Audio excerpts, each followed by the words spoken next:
Well, it was an unprecedented attack on the peaceful transition of power that so defined democracy in the United States for over 2 centuries. On January 6th, 2021, as the U.S. Congress began the process of affirming Joe Biden's Electoral College win, a mob of Donald Trump supporters besieged the U.S. Capitol, forcing several chaotic hours of lockdown and ultimately leaving 5 people dead. War reporter Luke Mogelson was there that day, and his recently published book, The Storm is Here, An American Crucible, gives an account of how months of budding discontent led to that moment. He joins me on set for perspective. Luke, thank you so much for joining us. Thanks for having me. So before we get to your book, you'd been war reporting for the past decade or so in places like Iraq, Afghanistan, and Syria. What led you to want to report on what was happening in the U.S.? Well, it was early in the pandemic, in the spring of 2020. I started to see reports of armed militias mobilizing in state capitals, in particular in Michigan. And at the end of April, I saw images from the State House in Lansing in Michigan of armed Americans approaching the barred doors of the legislature and accosting officers and lawmakers. I was living at France at the time, and it was a stark contrast to the way people here were responding to the pandemic. So I decided to go to the U.S. and see what was behind that really extraordinary demonstration of rage. So you argue then that what happened on January 6th wasn't a surprise, and based on your reporting prior to that day, how did the U.S. get to that point? And is what you saw specific to the United States? For example, you talked about the situation in France during the pandemic, but there were anti-lockdown, vaccination, and mask protests that were pretty intense and elsewhere in Europe without it leading to what we saw in the U.S.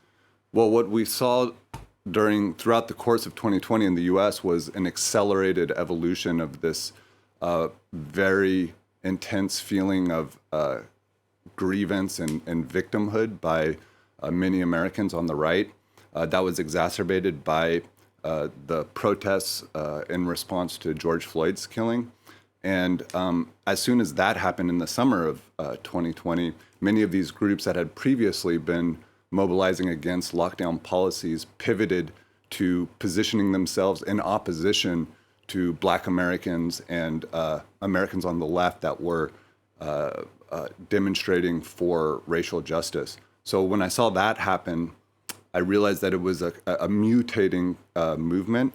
And then when the election took place, obviously, they pivoted again to opposing the democratic process itself. What do you think is ultimately driving this sense of dispossession, disillusionment, skepticism about elected officials? You mentioned Black Lives Matter, but it, of course, can't be just that. What else do people feel that they've lost over the last several years?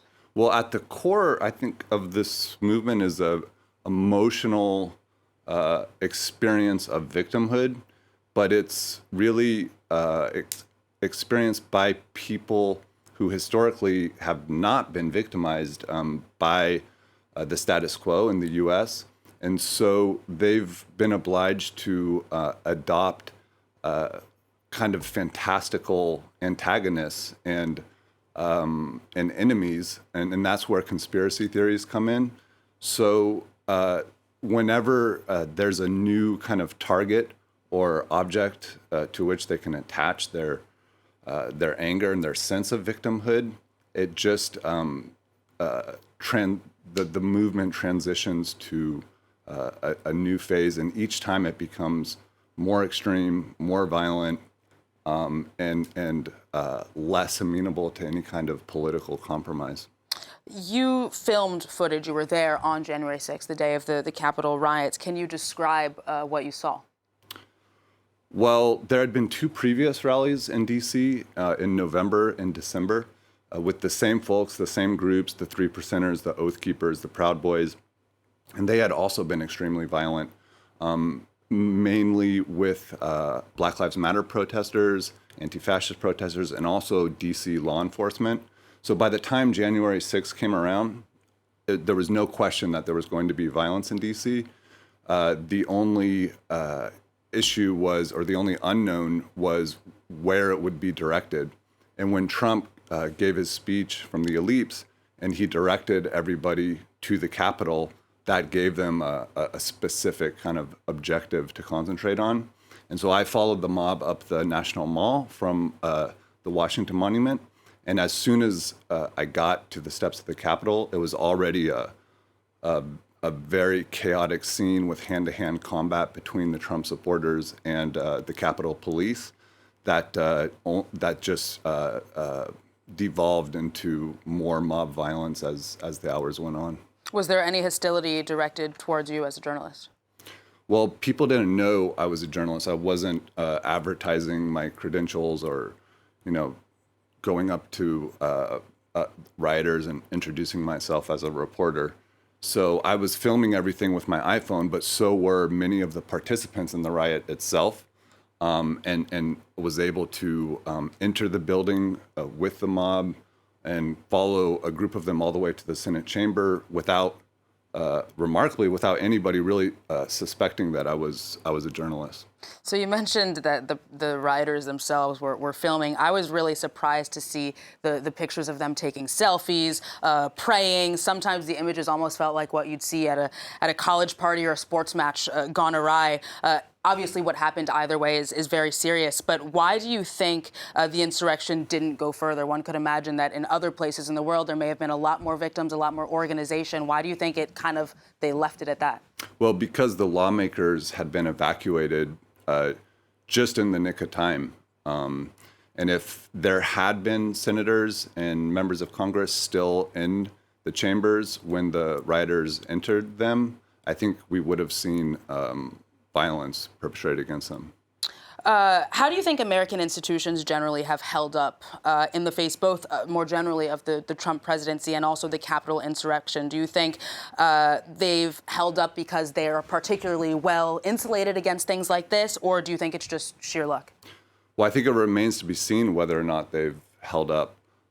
Even if, as you said, the insurrection on January 6th didn't succeed in preventing the transition of power, it did succeed in creating a threat of political violence that still looms over our political process. And you see an increasing amount of violent rhetoric in the political discourse in the U.S.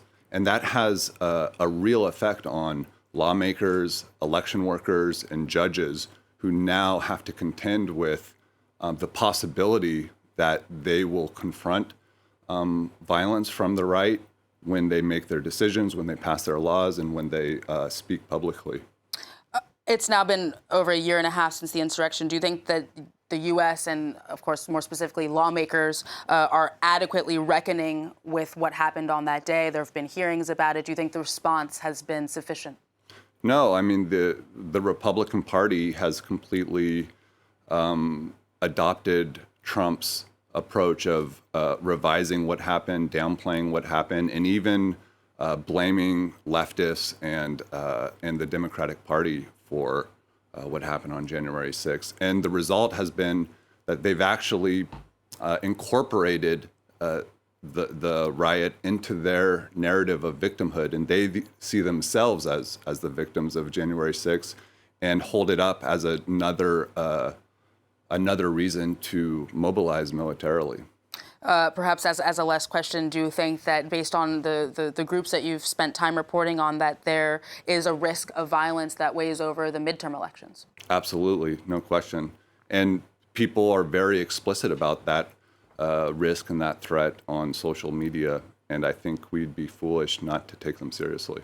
Indeed. Luke Mogelson, thank you very much for coming on the show today. And as a reminder to our viewers, his recently published book, The Storm, is here. An American Crucible is out and available in English.